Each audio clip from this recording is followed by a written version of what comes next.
Hai, herzlich willkommen di channel YouTube Pro Asia. Assalamualaikum warahmatullahi wabarakatuh. Bertemu lagi dengan saya Siti Asia SPD, guru dari SMA Negeri 1 Ciampea, Kabupaten Bogor. Video ini berisikan aksi nyata platform Merdeka Mengajar, yaitu menyebarkan pemahaman mengenai kurikulum merdeka. Mengapa kurikulum harus berubah? Dalam topik kurikulum merdeka terdapat beberapa modul, yaitu makna kurikulum dalam pendidikan dan pembelajaran versi kurikulum merdeka.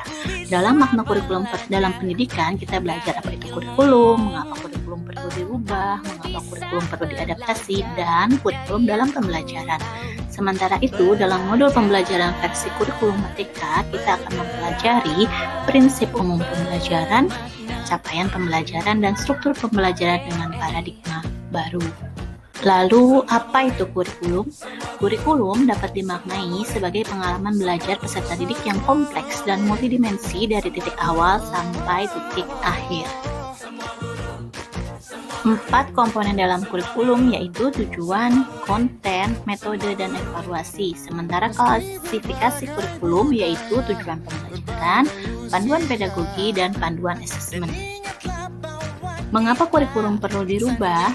Kurikulum dirubah agar sesuai dengan perubahan zaman dan kebutuhan peserta didik, sehingga dapat mengembangkan segala potensi yang dimiliki peserta didik untuk mencapai kebahagiaan setinggi-tingginya. Dan mengapa kurikulum perlu diadaptasi? Kurikulum merupakan panduan bagi guru dalam melaksanakan proses pembelajaran.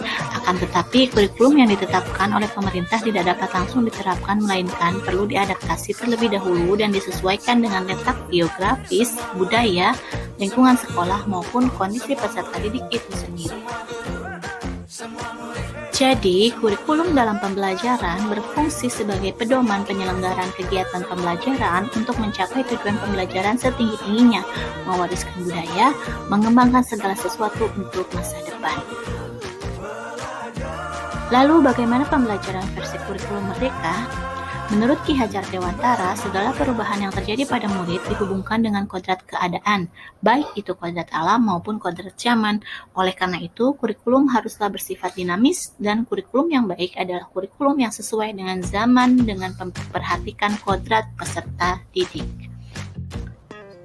Pembelajaran versi kurikulum merdeka menekankan pada rasa ingin tahu dan dorongan rasa ingin belajar atau dikenal dengan metode inquiry yang berfokus pada pengembangan karakter peserta didik yang sesuai dengan profil pelajar Pancasila yang terdiri dari 6 dimensi. Dalam menerapkan kurikulum yang ditetapkan nasional, perlu adanya adaptasi di tingkat satuan pendidikan sesuai dengan kebutuhan murid di sekolah-sekolah. Hal ini dapat dikenal sebagai KOSP atau Kurikulum Operasional Satuan Pendidikan.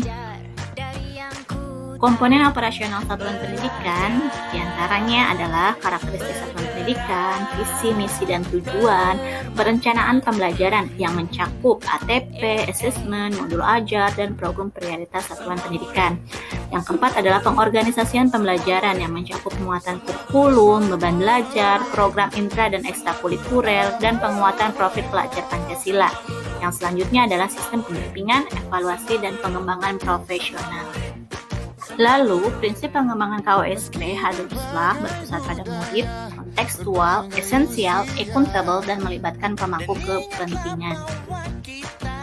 Dalam pembelajaran paradigma baru, ada 5 prinsip. Yang pertama adalah mempertimbangkan kebutuhan capaian pembelajaran. Yang kedua, membangun kapasitas belajar murid menjadi pembelajar sepanjang hayat.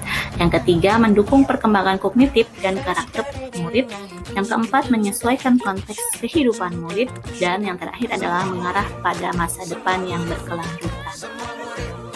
Demikian pemaparan saya mengenai modul kurikulum merdeka dalam platform Merdeka Mengajar. Dimohon umpan baliknya ya. Wassalamualaikum warahmatullahi wabarakatuh. Cus.